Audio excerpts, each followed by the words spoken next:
Assalamualaikum warahmatullahi wabarakatuh. Innal hamdalillah nahmaduhu wa nasta'inuhu wa nastaghfiruh wa na'udzu billahi min syururi anfusina wa min sayyiati a'malina. Man yahdihillahu fala mudhillalah wa man yudlil fala hadiyalah. Ashhadu an la ilaha illallah wahdahu la syarikalah wa ashhadu anna Muhammadan abduhu wa rasuluh. Ya ayyuhalladzina amanu taqullaha haqqa tuqatih wa la tamutunna illa wa antum muslimun. Ya ayyuhan nasu taqu rabbakumul ladzi khalaqakum min nafsin wahidah wa khalaqa minha zawjaha wa batha minhuma rijalan katsiran wa nisaa'a wattaqullaha alladzi tasaaluna bihi wal arham innallaha kana 'alaikum raqibah. Ya ayyuhalladzina amanu taqullaha wa qulu qawlan sadida yuslih lakum a'malakum wa yaghfir lakum dhunubakum wa may yuti'illaha wa rasulahu faqad faza fawzan 'azima. Amma ba'd, fa inna asaqal hadithi kitabullah wa khairal hadi hadi Muhammadin sallallahu alaihi wasallam wa syarrul umuri muhdatsatuha wa kullu muhdatsatin bid'ah wa kulla bid'atin dhalalah wa kulla dhalalatin finnar. Ma'asal muslimin ikhwani fillah wa akhwati, bapak-bapak, ibu-ibu, saudara-saudaraku rahimani wa rahimakumullah. Alhamdulillah, segala puji bagi Allah Subhanahu wa taala yang mempertemukan kita kembali dalam kajian kitab Mu'taqad Ahli Sunnah wal Jamaah atau Ijma' Salaf fil I'tiqad oleh Al-Imam Harab Al-Kirmani rahimallahu ta'ala. Semoga Allah subhanahu wa ta'ala senantiasa memberikan kepada kita keistiqomahan dalam belajar akidah salaf dan berpegang teguh dengannya sampai akhir hayat kita nanti. Kita masih dalam pembahasan tentang al-firaq ad-dhalah, kelompok-kelompok sesat di tengah-tengah kaum muslimin. Bahkan mereka merupakan nenek moyang kelompok sesat di tengah-tengah umat Islam. Poin yang ke-79 halaman 95, kata Al-Imam Harab Al-Kirmani rahimallah, wal qadariyatu. Kelompok yang kedua yang beliau sebutkan di sini kelompok Al-Qadariyah. Siapa mereka? Kata beliau, humul ladzina yaz'umun anna ilaihim al-istita'ata wal masyiata wal kudrata. Kelompok Qadariyah adalah orang-orang yang mengklaim, meyakini bahwa kemampuan, kehendak, dan kekuatan itu hanya ada pada mereka. Kelompok Al-Qadariyah di sini yang dimaksud adalah Al-Qadariyah An-Nufatu, yang menafikan kehendak Allah. Mereka mengatakan manusia berbuat murni kehendak, kekuatan, kemampuan mereka. Tidak ada campur tangan kehendak Allah sama sekali. Ya, mereka sekali lagi menafikan kehendak Allah. Dan kelompok Al-Qadariyah sudah kita sampaikan, ini muncul pertama kali di zaman Abdullah bin Umar radhiyallahu taala anhuma, seperti yang diriwayatkan oleh Imam Muslim di awal sahihnya. Ya, sudah sering kita sampaikan, awal sahih Bukhari hadis innamal a'malu bin niyat. Adapun awal sahih Muslim hadis Jibril. Di dalamnya diriwayatkan kisah dua orang tabi'in, Yahya bin Ya'mar dan Humaid bin Abdurrahman al-Himyari, yang bertemu dengan Abdullah bin Umar di kota Mekah ketika haji, dan mereka bertanya tentang kelompok yang muncul di negeri Basra dipimpin oleh Ma'bad al-Juhani, yang mereka juga yatakaffarun al-ilmah, rajin belajar ilmu agama, namun mereka punya keyakinan ala qadar, Allah tidak mentakdirkan perbuatan hamba, wa annal amra unufun, dan bahwasanya perkara itu tidak Allah ketahui sampai terjadinya kejadian perkara tersebut. Ini kelompok Al-Qadariyah yang al-ghulat, yang ekstrim, yang muncul di akhir-akhir zaman para sahabat Rasulullah SAW. Makanya Abdullah bin Mubarak rahimahullah, ulama tabi'in, menjadikan kelompok Qadariyah salah satu dari 4 nenek moyang kelompok sesat, yaitu apa saja? Khawarij, Syiah Rafidah, Al-Murji'ah, dan kelompok Al-Qadariyah.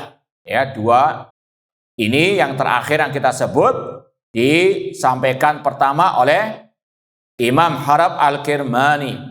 Wal Qadariyah humul ladina yaz'umun anna ilaimul istita'ah wal masyi'ah wal qudrah. Kalau antum disuruh membantah statement kelompok Qadariyah ini, mereka meyakini manusialah yang berbuat dengan kehendak kemampuannya sendiri. Bagaimana antum membantah mereka?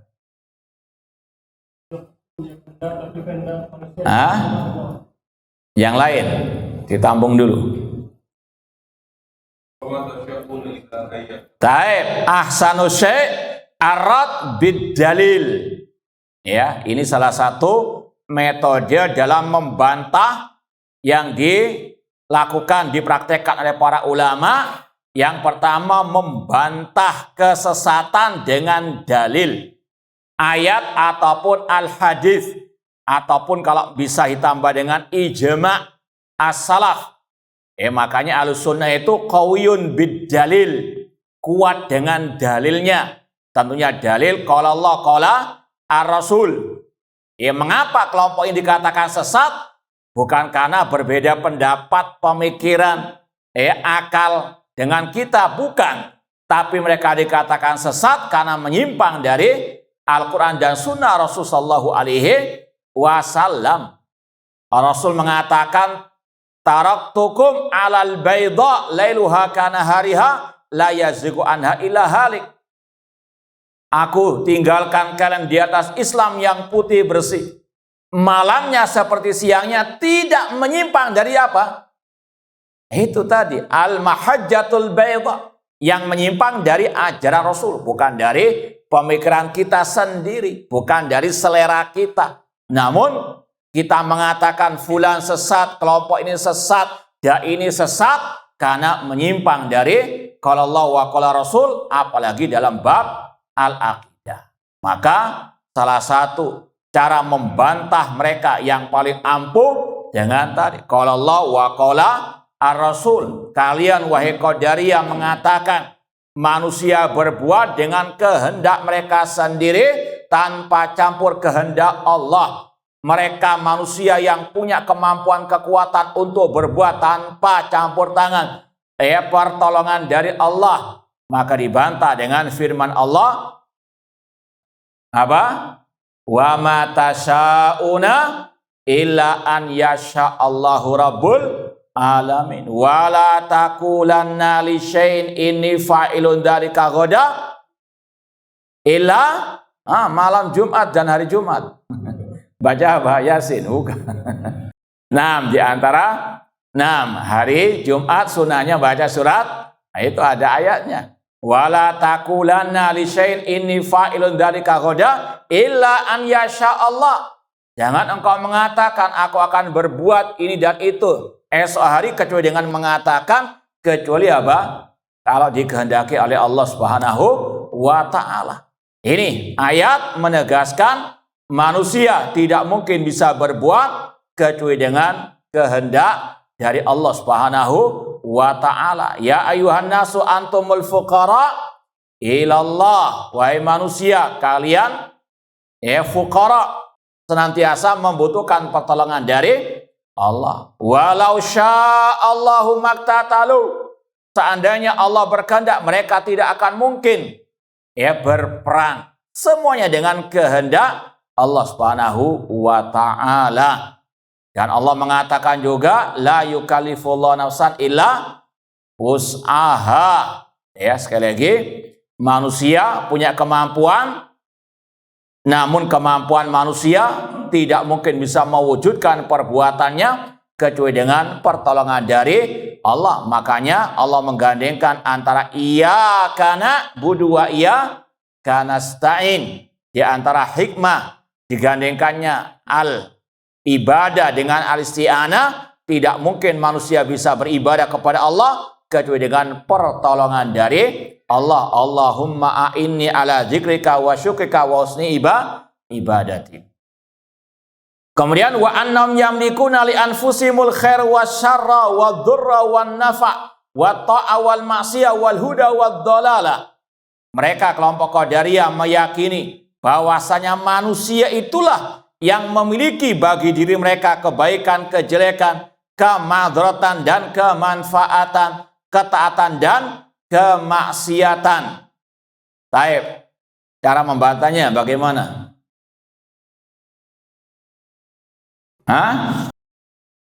Ya, ini bagi tulabul ilmi khosatan, bagi para penuntut ilmu terutama, ya harus banyak baca dalil dan dihafalkan.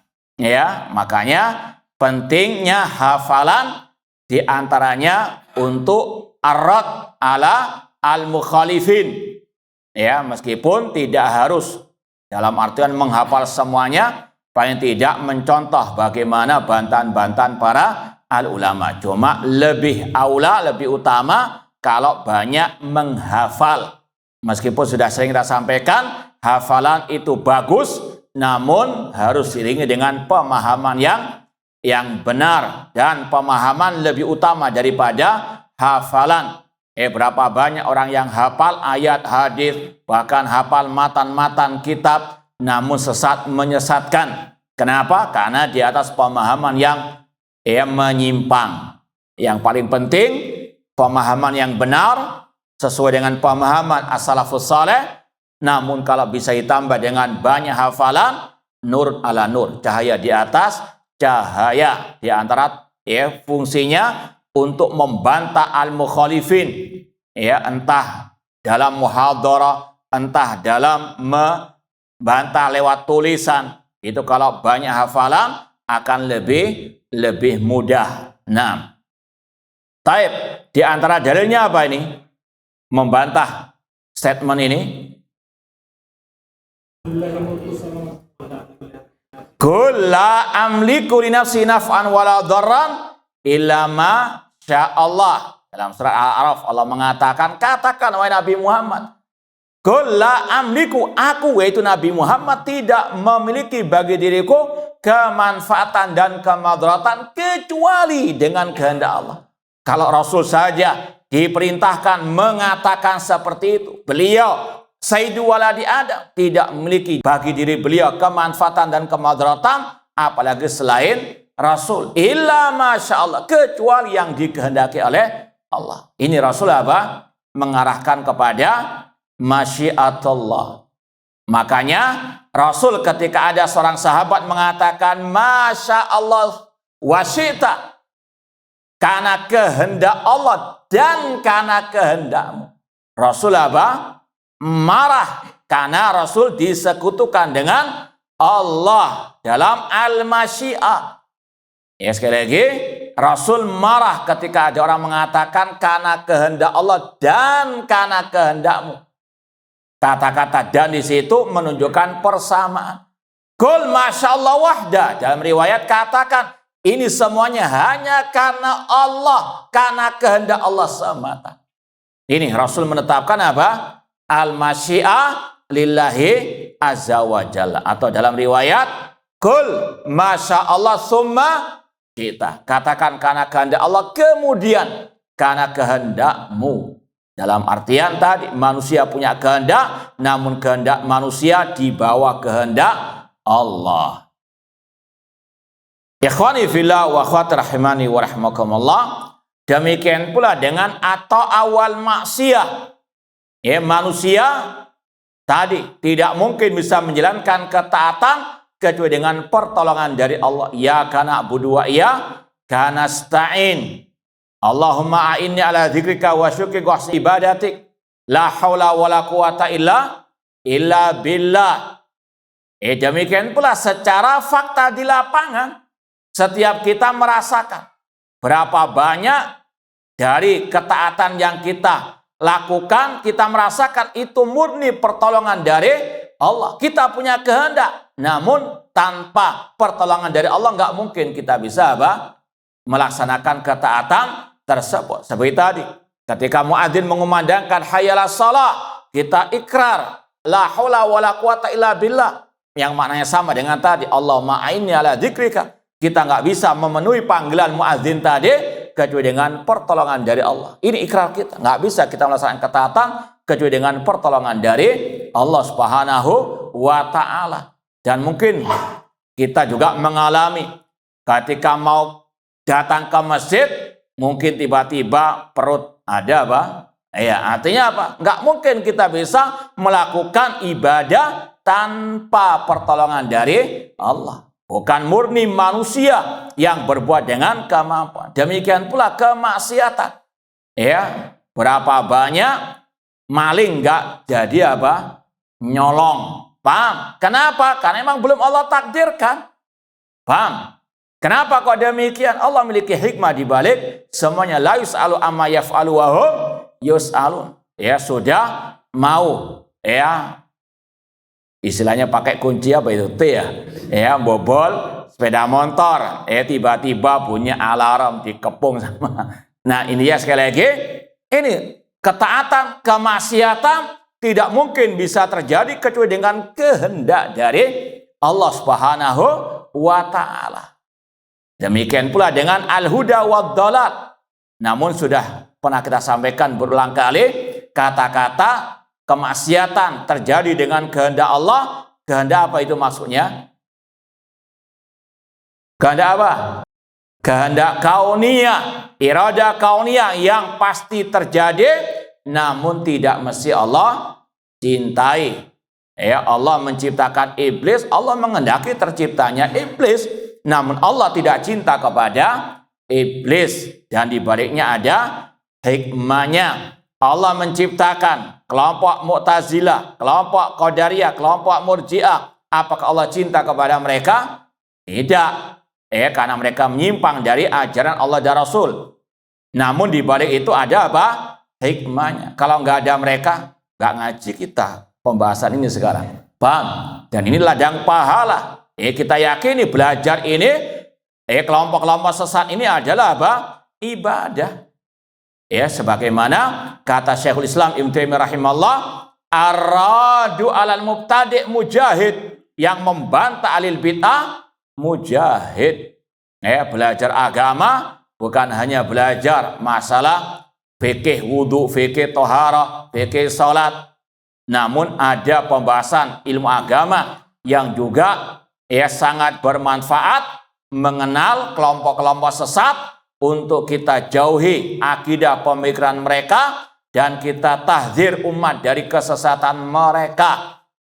Sekali lagi ini yang sudah kita sampaikan, araftus syarr la lisyarr lakin litawaqi wa man lam yarif khair minasyarr yaqau fi.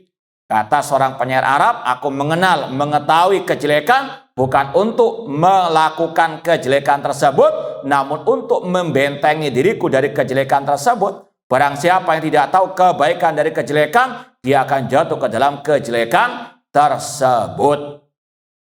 Ikhwani fillah wa akhwati rahimani wa rahimakumullah. Demikian pula al-huda wad dhalalah, hidayah dan kesesatan itu dengan masyiatullah, dengan kehendak Allah. Seperti yang sudah sering kita sampaikan di muqaddimah kajian kita, yaitu ucapan apa?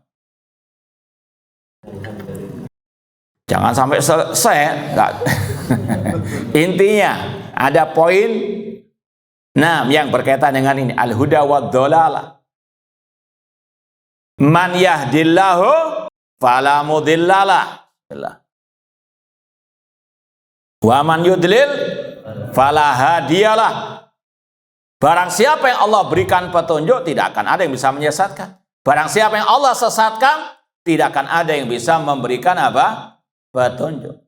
Ini semuanya apa? Dengan kehendak dari Allah. Meskipun sudah juga kita sampaikan, semuanya ada hukum sebab akibat. Allah tidak akan berikan hidayah kecuali kepada orang-orang yang memang melapangkan dadanya, hatinya untuk menerima kebenaran dan dia bersungguh-sungguh mencari kebenaran. Allah berfirman, alladzina jahadu fina lanahdiyanahum subulana. Yang bersungguh-sungguh mencari jalan kami, akan kami tunjukkan jalan-jalan kami. Sebaliknya, yang telah tegak kebenaran namun menentangnya, namun memusuhi yang menyampaikannya, maka Allah katakan falamma zaghu azaghallahu qulubahum.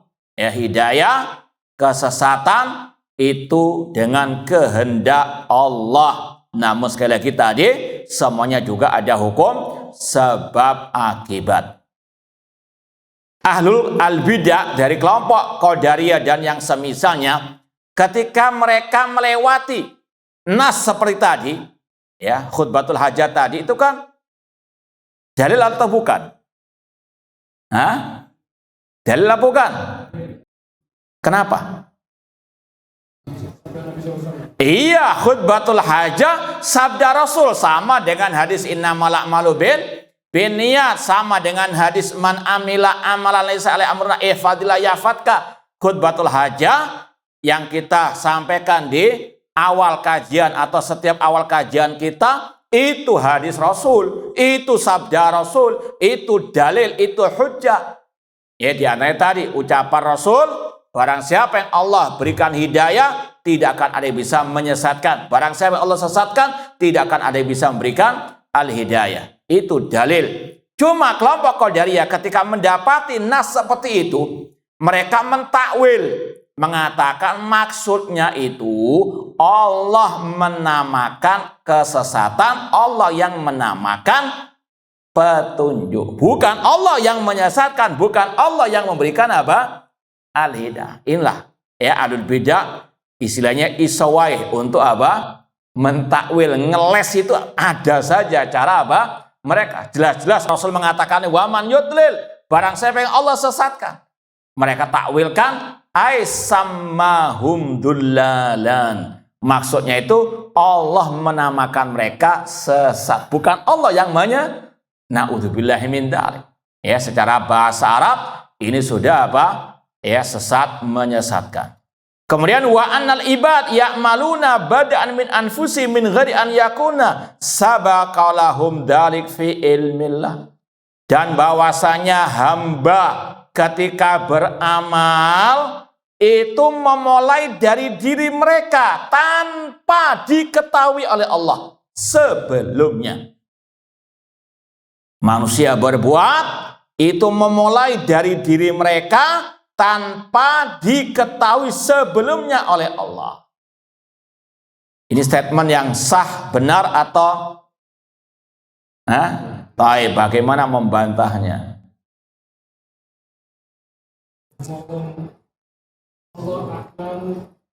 Jangan ngarang ayat lo ya.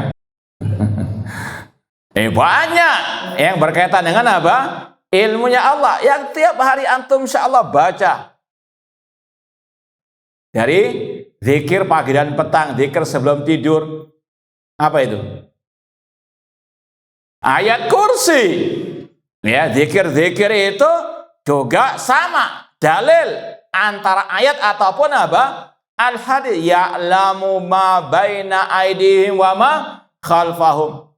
Allah mengetahui apa yang di depan mereka dan yang di belakang mereka. Sebelum mereka berbuat, Allah sudah tahu. Ya'lamu ma baina aidihim. Allah mengetahui apa yang akan mereka kerjakan. Kok kata kelompok Al-Qadariyah, mereka berbuat tanpa diketahui oleh Allah. Inilah yang dinamakan dengan ucapan Abdullah bin Umar tadi ketika mendapati kelompok Qadari mengatakan anal amrah unufun, bahwasanya Allah tidak mengetahui suatu perkara kejadian kecuali sampai terjadinya, maka beliau vonis orang-orang itu kafir, keluar dari apa? Islam, karena menafikan ilmunya Allah. Adapun dalil tentang ilmunya Allah sangat banyak sekali. Wa qauluhum yudhari'u qaulal majusiyah, ucapan kelompok Qadariyah yang mengatakan manusia berbuat dengan kehendak mereka sendiri, ini mirip dengan kelompok Al-Majusi, ya kelompok penyembah apa? Dua Tuhan, Tuhan cahaya dan Tuhan apa? Kegelapan. Kelompok Majusi mengatakan di alam semesta ada dua Tuhan, Tuhan cahaya, Tuhan kebaikan, Tuhan kegelapan alias Tuhan kejelekan. Kelompok Qadariyah, meskipun tadi ada banyak sekte-sektenya, di antara yang paling masyhur yaitu tadi, yang baik Allah yang menciptakan, yang jelek manusia yang menciptakan. Ada dua Tuhan. Bahkan kalau mau diteliti lagi, kata para ulama, bukan dua Tuhan, karena setiap manusia dianggap apa? Tuhan-Tuhan. Berarti apa? Banyak Tuhan yang mereka yakini. Yang baik Allah yang menciptakan, yang jelek diciptakan oleh manusia-manusia yang berbuat jelek tersebut, dan manusia banyak yang berbuat jelek. Berarti bukan dua saja, lebih dari itu. Makanya disebut juga di sini wan Nasraniyah, mirip dengan agama Nasara. Mereka meyakini ada apa? Tuhan Bapa, Tuhan Anak, Roh, seterusnya. Artinya menetapkan adanya sesembahan ya yang lebih dari satu. Ini mirip dengan kelompok Al-Majusiyah dan An-Nasraniyah. Kemudian kata Imam Harb Al-Kirmani, wa huwa aslu zandaqah. Dan kelompok Qadariyah itu sumbernya kezindikan alias kekufuran. Dan sudah kita sampaikan, kelompok Al-Qadariyah ada dua macam yang ekstrim, yaitu yang menafikan ilmunya Allah tadi yang dikafirkan oleh Abdullah bin Umar dan juga dikafirkan oleh Imam Asy-Syafi'i rahimahullah. Adapun yang kedua, kelompok Qadariyah yang moderat, namun tetap sesat karena menafikan kehendak Allah. Nah, ini sudah pernah kita lewati dalam pembahasan iman kepada takdir. Sekarang lanjut poin ke-80. Kelompok sesat yang berikutnya wal Mu'tazilatu. Kelompok Al-Mu'tazilah. Kita baca dulu footnote-nya. Seperti yang kita sampaikan dari awal, footnote kita baca kalau memang kita rasa penting. Nah, kata beliau, hum firqatun minal firaqid dhalah. Kelompok Mu'tazilah, kelompok ya, dari kelompok-kelompok sesat, min ru'usiha wa mu'assisiha, di antara tokohnya, pendirinya Wasil bin Atha. Ya, seseorang yang bernama Wasil bin Atha wa Amr bin Ubaid.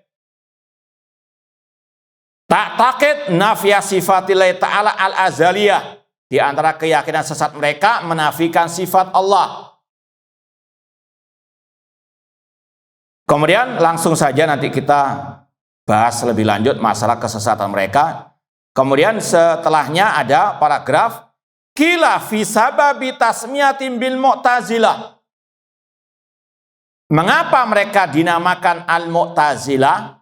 Kalau Al-Murji'ah itu diambil dari akar apa?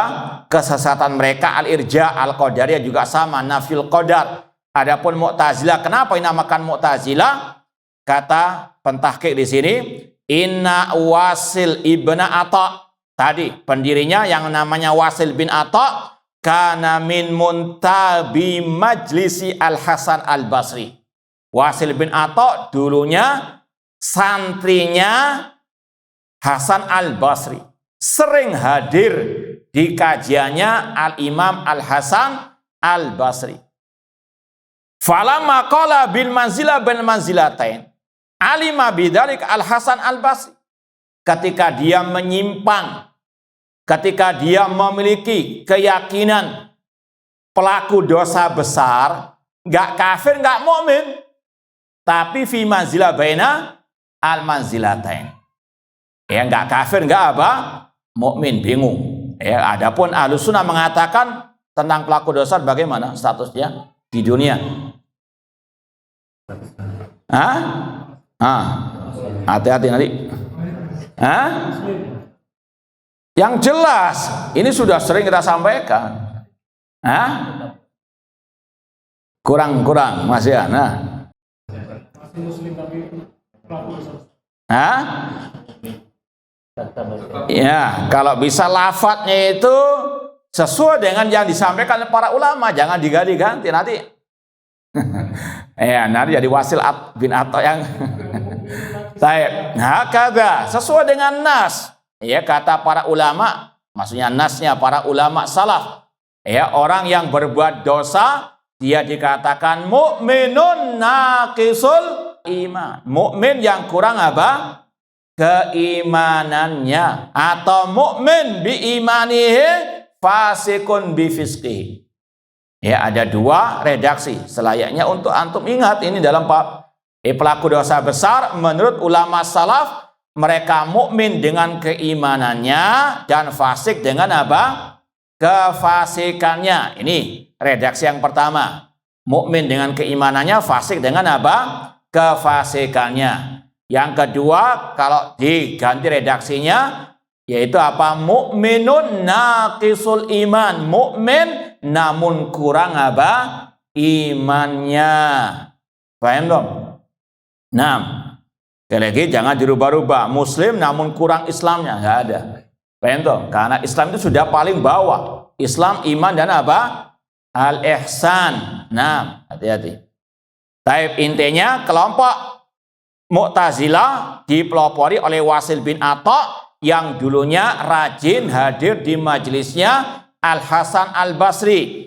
Namun ketika dia punya pemikiran yang bid'ah, akidah yang bid'ah tentang pelaku dosa besar, dengan kata-kata tadi, pelaku dosa besar fi manzilah, dalam suatu kedudukan di antara dua kedudukan, gak mukmin, gak kafir. Apa? Fi manzilah baina manzilatain. Taib, kalau kita bantah, bagaimana membantahnya? Dengan metode yang tadi.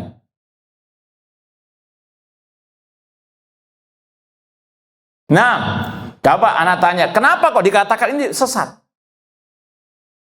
Nah, kata-kata ini kenapa kok dikatakan sesat? Nah, bab membantah nggak bisa sambil ngantuk. Konsentrasi, fokus. Nah,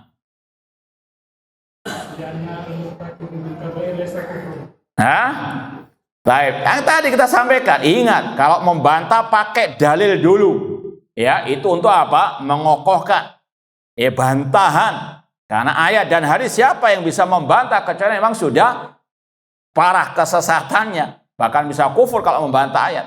Kita katakan Allah dalam ayat masih menamakan pelaku dosa besar mukmin. Wa in ta'ifatani minal mu'minina katatalu. Kenapa kok diganti dengan fi manzilah baina manzilatain? Kenapa nggak dikatakan mukmin? Ya, meskipun tadi naqisul iman sebagaimana kata Rasul la yazni zani hina yazni wa huwa mu'minun.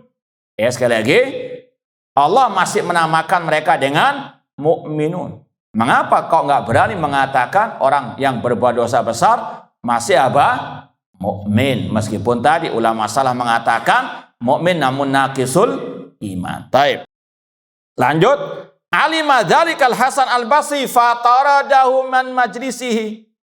Ketika Al-Hasan Al-Basri tahu sang murid ini, sang santri ini punya pemikiran sesat, diusir. Ini juga di dalam dunia salaf demikian. Kalau sudah menyimpang dalam masalah akidah, nggak ada toleransi. Ya, keras, tegas, tidak segan-segan diusir dari apa? Al-majlis. Tapi kalau sekarang beda. Karena membantah kesesatan kadang yang baik, yang sesat malah dukung, malah dilindungi dan sebagainya. Beda dengan as-salaf. Kalau salaf itu ngusir yang sesat akidahnya, bukan malah dipelihara yang sesat postingannya. Dan ini juga banyak ibrah sebetulnya. Seperti yang sudah kita sampaikan, di antaranya seorang yang mengaku murid Syekh Fulan, jangan tertipu dulu. Murid Syekh Utsaimin, nggak taunya sekarang jadi mantan salafi misalnya. Nggak ada manfaatnya. Jangan tertipu dengan slogan murid Syekh Fulan, Syekh Fulan.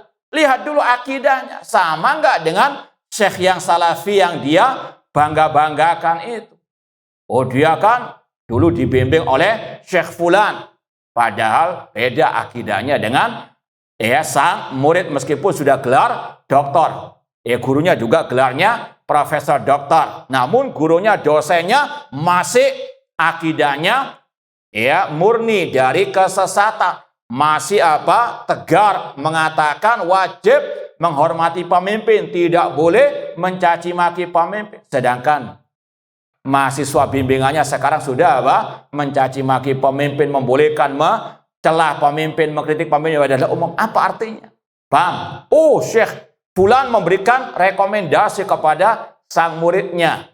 Apa manfaatnya kalau sekarang sudah menyimpang? Maka sekali lagi, jangan tergesa-gesa menilai seseorang dari sekedar murid Syekh Fulan.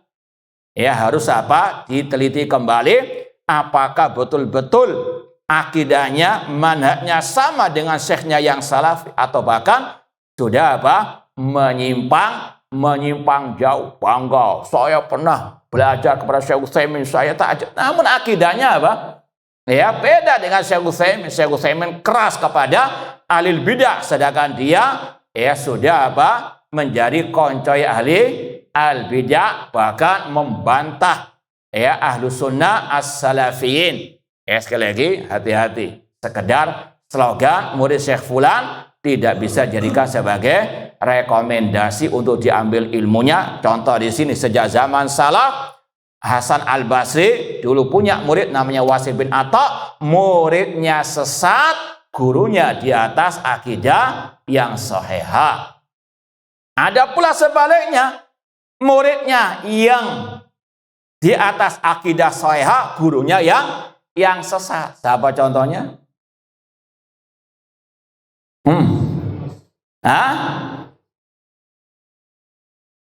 Ahmad bin Yunus, murid dari Hasan bin Saleh. Ini zaman ulama salaf juga, zaman Sufyan ats-Tsauri rahimallahu taala. Yang masih sejaman kurang lebih dengan Al-Hasan al-Basri. Hasan bin Saleh sang guru sesat. Kenapa? Membolehkan kudeta terhadap pemimpin yang zalim. Punya murid namanya Ahmad bin Yunus, seorang ulama Ahlus Sunnah wal Jamaah. Sang murid membantah sang guru. Kenapa? Sang guru sesat. Enggak dikatakan murid durhaka, enggak. Kalau gurunya sesat, ini sekali lagi, ukurannya bukan guru dan murid. Kalau memang gurunya sesat, katakan sesat. Apalagi dalam bab al-aqidah.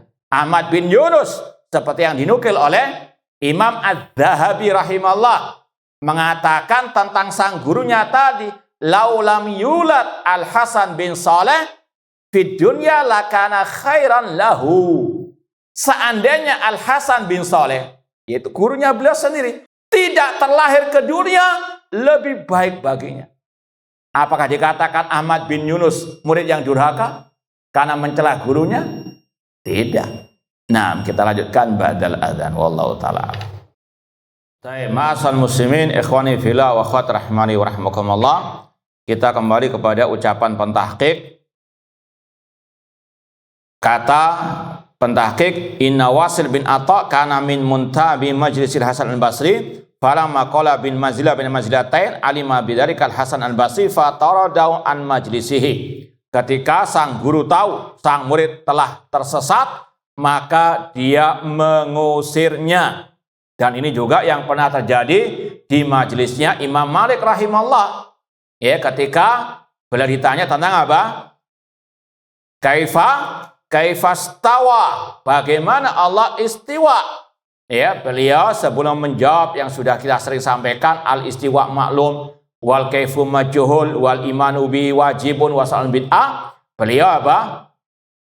Menundukkan kepala sambil keluar keringat, bukan karena nggak ada hasilnya, bukan, tapi memang ini masalah besar, ya, ini syubhat yang membuat beliau sangat murka. Makanya apa? Setelah menjawab dengan kaidah emas tadi, beliau apa? Mengusir penanya, karena sang penanya dianggap apa? Penebar asyubuhat. Maka tidak ada masalah kalau misalnya sang guru marah, sang ustadz marah ketika melihat ada orang yang memang kurang adab dalam majelis, atau bahkan tadi menyebarkan asyubuhat, atau dirasa itu bisa bermadharat bagi yang lainnya. Sekali lagi, letakkan asyiddah fi maudhi'iha walin fi maudhi'ihi. Tempatkan keras pada tempatnya dan lemah lembut pada apa? Tempatnya. Nah, di sini Hasan Al-Basri mengusir Wasil bin Atha, itu lemah lembut atau keras? Hah? Keras, yakin? Ya. Itu jangan ngundang Abdurrahman Thayyib terlalu keras. Iya, bahkan yang mengatakan pernah yang kita mengajarnya, kalau dia nggak dianggap murid yang iya, kalau untuk kita dituduh apa murid durhaka, kalau mereka apa halal. Untuk mereka semuanya halal, untuk kita apa? Haram. Taib. Kemudian fa'tazala inda sarya min sawarin masjid wa dhamma ilai qarinu fi dhalala Amr bin Ubaid. Setelah diusir Wasil bin Atha, i'tazala menyendiri di salah satu tiang masjid, masih satu masjid dengan Hasan Basri, cuma apa? Beda tiang. Nah, mungkin masjidnya besar, kemudian apa? Bergabung dengannya tokoh Mu'tazilah juga, Amr bin Ubaid, yang Abu Hanifah mengatakan la'anallah Amr bin Ubaid li'anna fataha ilmal kalam 'alan nas. Kata Imam Abu Hanifah rahimahullah, semoga Allah melaknat Amr bin Ubaid karena dia yang mempelopori ilmu kalam di tengah-tengah manusia. Dan ini salah satu contoh salaf boleh melaknat ahli al-bidah, apalagi tokohnya ahli bidah, bukan malah apa? Sakinah mawaddah warahmah dengan ahli al-bidah. Kemudian faqalan nas yaumaidin fihima, maka orang-orang ketika melihat Amr bin Ubaid dan Wasil bin Atha menyendiri di tiang masjid, mereka dikatakan innahuma qad i'tazala. Dari Mu'tazilah, dari kata-kata i'tazala ya'tazilu, i'tizalan mu'tazil. Mu'tazil orang yang menyendiri. Kenapa dikatakan Mu'tazilah ini? Li'annahuma qad i'tazala qaulal ummah. Karena mereka bersendirian dalam ucapan akidah mereka di antara umat Islam. Umat Islam terutama tadi ulama salaf, mereka sepakat orang yang berbuat dosa besar masih mukmin namun kurang imannya, tapi mereka punya akidah yang baru. Orang yang berbuat dosa besar ada di antara apa? Dua kedudukan. Tidak mukmin, tidak apa? Kafir fi manzilah baina manzilatain. Meskipun kata-kata i'tazali secara bahasa tidak selalu negatif. Rasul sendiri mengatakan dalam hadis yang masyhur tentang adanya dai-dai yang menyeru ke neraka jahanam. Kata Hudzaifah bin Yaman, ya Rasulullah, bagaimana kalau kita mendapati dai-dai yang menyeru ke neraka jahanam? Kata Rasul, tazam jama'atal muslimin wa imamahum, peganglah jamaah kaum muslimin dan imam mereka. Kata Hudzaifah bin Yaman, kaifa ilam takun lahum jama'ah wala imam? Bagaimana kalau tidak ada jamaah dan imam? Kata Rasul, fa'tazil tilkal firaqaqula, i'tazal. Fa'tazil, tinggalkan semua kelompok-kelompok sesat. Walau anta adha bi asli syajaratin, ya sampai engkau harus menggigit akar pohon pun tidak ada masalah, sampai engkau mati, lebih baik daripada apa? Sakinah mawaddah warahmah dengan kelompok-kelompok sesat. Ini kata-kata iktizal secara bahasa artinya tinggalkan, bersendirian, tidak ada masalah.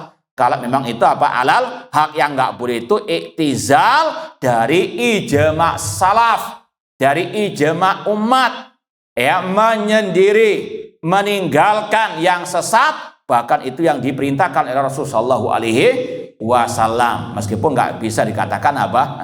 Mu'tazilah, karena sudah menjadi istilah para ulama. Mu'tazilah itu kelompok sesat. Di antara kesesatan mereka, ini kita balik kepada ucapan Imam Harab Al-Kirmani, wahum yakuluna qaulal qadariyah. Dalam bab takdir, Mu'tazilah itu qadariyah, menafikan kehendak Allah.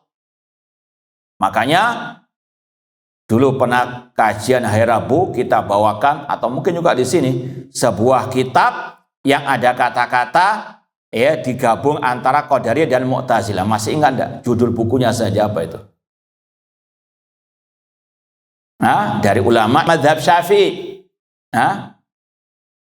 Al-intisar firrat alal mu'tazilatil qadariyatil asyrar, oleh Syekh Al-Imrani, ulama mazhab Syafi'i di negeri Yaman. Sekali lagi, itu digandengkan kata-kata Mu'tazilah dan Qadariyah. Mu'tazilah dalam bab takdir kelompok Qadariyah, menafikan kehendak Allah. Wa yukadzibuna bi'adzabil qabr. Mereka mendustakan adanya azab kubur, gak mengimani adanya azab kubur. Makanya kelompok Hizbut Tahrir yang sekarang ini banyak mereka memiliki kemiripan dengan Al-Mu'tazilah. Dan oleh karena itulah Syekh Al-Albani rahimahullah menamakan kelompok Hizbut Tahrir Al-Mu'tazilal Judud, kelompok Mu'tazilah kontemporer, karena mereka lebih menuhankan, mendahulukan akal daripada Al-Quran dan Sunnah Rasulullah SAW. Hadis ahad kata mereka tidak boleh dijadikan sebagai hujah dalam akidah, menafikan adanya adab kubur dan seterusnya. Demikian pula kelompok Mu'tazilah mengingkari syafaat wal haud, telaga, wala yarawna salah khalfa adin min alil qiblah wala jum'ah illa man kana ala misri ra'yin wa hawahum. Dan mereka berpendapat tidak boleh salat di belakang kaum muslimin ataupun salat Jumat kecuali yang satu pemikiran dengan mereka. Ahlus Sunnah mengatakan sah salat di belakang alil bid'ah, salat 5 waktu, salat Jumat sah. Kenapa kok dikatakan sah? Kenapa kok dikatakan sah? Tadi sekali lagi kita sering menekankan, tetapkan dulu dalilnya, paham? Di antaranya Rasul mengatakan yusalluna lakum fa in asabu falakum walahum wa in akhtau falakum wa alaihim. Mereka salat bersama kalian, kalau mereka benar pahalanya bagi mereka dan bagi kalian. Kalau mereka salah, dosanya bagi mereka, pahalanya bagi kalian. Kemudian juga perbuatan as-salafus saleh. Abdullah bin Umar salat di belakang Khawarij, Utsman bin Affan ketika ditanya boleh enggak salat di belakang Imamul Fitnah yang mengkudeta beliau, maka beliau pun membolehkan. Ini sekali lagi jawabannya juga bukan dengan akal. Akal bukan jawab dengan akal dulu, itu nanti belakangan. Paham? Kasih dalil ayat atau hadis dan juga praktek salaf. Nah, kemudian wa yaz'umun anna a'malal ibad laisat fil lauhil mahfud, dan mereka mengklaim perbuatan hamba tidak tertulis di dalam lahul mahfud, alias mereka mengingkari catatan takdir. Dan ini sudah kita pernah sampaikan dalam pembahasan kesesatan kelompok Al-Qadariyah. Kemudian kalau mau ditambah sedikit, sudah kita sampaikan kelompok Mu'tazilah itu punya namanya al-usul al-khamsah, 5 prinsip dasar. Ada yang ingat? Tauhid, al-adlu, infadul wa'id, al-amru bin ma'ruf wa nahyil munkar, al-manzilah bainal manzilatain. Mereka punya 5 dasar yang bahasanya keren, bahasanya kelihatannya ya baik-baik saja. Yang pertama at-tauhid. Wah, Masya Allah tauhid. Tapi kalau didalami lagi, maksud tauhid mereka menafikan sifat-sifat Allah. Allah punya nama, kamu nggak punya apa? Sifat alimun bila ilmin, hakimun bila hikmah, rahmanun bila rahmah, dan seterusnya. Kemudian yang kedua, al-adl. Mengatakan tadi, manusia itu yang berbuat tanpa campur kehendak Allah Subhanahu wa ta'ala. Menafikan kehendak Allah. Yang ketiga, infadul wa'id. Pelaku dosa besar harus kekal dalam api neraka. Harus Allah mempraktekkan ancamannya kepada pelaku dosa besar kekal dalam api neraka. Kemudian yang keempat, amar ma'ruf nahi mungkar. Siapa yang nggak suka amar nahi mungkar? Tapi dalam bahasa mereka maksudnya boleh memberontak kepada pemimpin yang zalim. Makanya kata ulama salaf, ma min mubtadi' illa wa yarsif. Tidaklah ada satu ahli bid'ah kecuali pasti membolehkan kudeta terhadap pemimpin kaum muslimin. Di antaranya kelompok Al-Mu'tazilah. Kemudian yang kelima tadi, fi manzilah baina al-manzilatain. Itu apa? Pelaku dosa besar, tidak mukmin, tidak apa? Tidak kafir. Kemudian tadi ada kelewatan dalam pembahasan Wasil bin Atok tadi, bahwasanya dia itu ahli lughah. Ya, kata para ulama, dia ini ahli bahasa. Intinya apa? Kita mau tekankan hati-hati. Ya, retorika yang indah kadang beracun. Makanya timbang selalu dengan qala Allah wa qala Rasul. Jangan dapat postingan, oh ini menyentuh hati. Iblis ucapannya juga menyentuh hati. Wa qasamahuma inni lakum alaminan nasihin. Ya, iblis bersumpah di hadapan Adam dan Hawa, sesungguhnya aku pemberi nasihat bagi kalian berdua. Timbang qala Allah wa qala Rasul sallallahu alaihi wasallam. Oh, ini ceramahnya bagus, retorikanya. Ini Wasil bin Atok. Kata para ulama, dia ini cedal, pelat, nggak bisa mengatakan ro atau bahasa Indonesia r, ya pelat istilahnya kan, cedal. Tapi dia bisa ceramah panjang lebar tanpa ada satu kata pun huruf ro. Antum bisa nggak 5 menit ngomong tanpa direkayasa ya, spontan tanpa huruf r. Jangan bahasa Arab, bahasa Indonesia saja, ya spontan gitu. Ya, ini menunjukkan bagaimana ahlul bidah, ahlul lughah. Ya, namun dallu wa adallu, sesat dan menyesatkan. Intinya tadi, hati-hati jangan tertipu dengan retorika yang indah. Ahlul bidah, mereka luar biasa retorikanya, ya, yang digunakan menyesatkan umat. Namun bukan berarti kita nggak boleh pakai retorika yang indah, boleh. Namun apa? Kalau sesuai dengan qala Allah wa qala Rasul. Dan tadi, jangan jadikan ukuran menimba ilmu, oh yang penting ustadznya apa? Bagus retorikanya, bagus ya gaya bahasanya, apalagi gaya penampilannya pakai topi, pakai kaos. Bang, iya, ini kayak orang-orang haroka sekarang, naudzubillah min dzalik, ustadz gaul. Kalau ustadz gaul asik keren, ustadz gaul bahasa Arabnya ustadz apa? Nah, hati-hati para ahlu asyubuhat, ya nas'allahu ta'ala as-salamata wal afiyah. Taib. Dan terakhir, mohon maaf kita tambah sedikit, mohon maaf yang sebesar-besarnya, 2 pekan ke depan kita liburkan karena kita ada safari dakwah atau ada safar. Dan sekaligus kita umumkan semua kajian kita di 2 pekan ke depan itu kita liburkan kecuali hari Selasa pagi dan ba'dal maghrib, itu saja yang masih ada, ya. Yang lainnya mohon maaf kita liburkan. Semoga semuanya berbahagia. Ya kan anak sekolah kalau libur kan sana. Taib, jazakumullah khairan. Sekali lagi mohon maaf. Wassalamualaikum warahmatullahi wabarakatuh.